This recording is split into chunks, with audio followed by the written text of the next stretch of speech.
Hello, my name is Justin and I'm 6 years old now. I want to be a rock star. The song is out to my mom.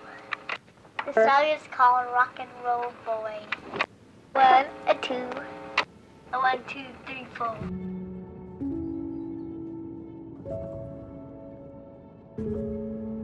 When I think about it and I think back, it's like there's been instances, and I can try and dig up these videos if I have them, but where like my dad would be filming me for like a home video, and he would have to hide like in a corner so I wouldn't see the camera, because every time I saw the camera, I'd sprint to him and ask to hold it, and I'd ask to film him or I'd ask to film myself.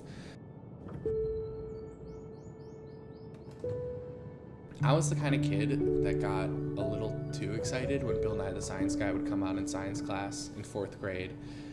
Not for I feel like the reasons that the other kids would be excited. I feel like they were more excited because it was a break from a class that they probably didn't really like the subject. But for me, I actually enjoyed the subject, and I was more excited that it would be presented in a way where I knew that I could learn it in the best way possible.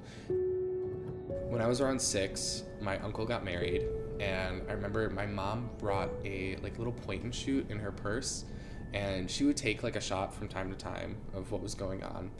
But I remember at the reception, I saw the photographer that they hired kind of running around and getting a bunch of shots, and I was super interested in that as a little 6-year-old, and I asked my mom if I could borrow her camera, and she let me borrow it, and I ran up to the photographer, and he helped me kind of get the shots. He kneeled down to me and kind of told me, this is what you got to look out for. These are the people you got to get covered. You got to shoot this person and this person, get these people grouped together. And I don't know why, but I found it so interesting. So I ran around with that camera for like at least 2 hours just capturing a bunch of photographs. And I still have them to this day. I still look back at it as like the first time I really enjoyed photography.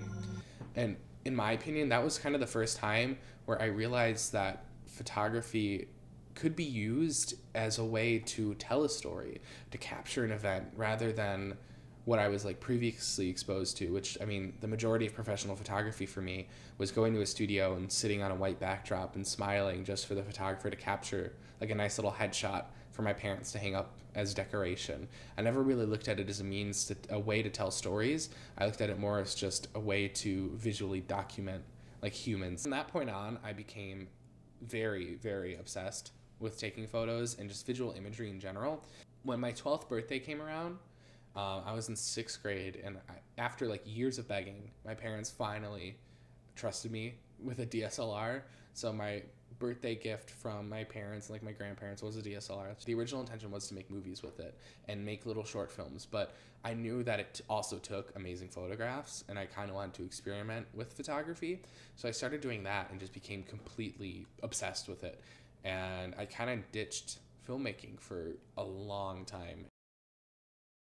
I was really interested in portrait photography, and I think even that stems back to my interest in capturing those moments at that wedding when I was 6. It all kind of goes into one of capturing a narrative story through people and capturing people's emotion. Examples of this kind of storytelling would be like, how could I capture the moodiness of, let's say, like a jazz guitarist in the studio with flat lighting? How can I capture the uneasy feeling of a girl lost in the woods, or like the grit of an industrial area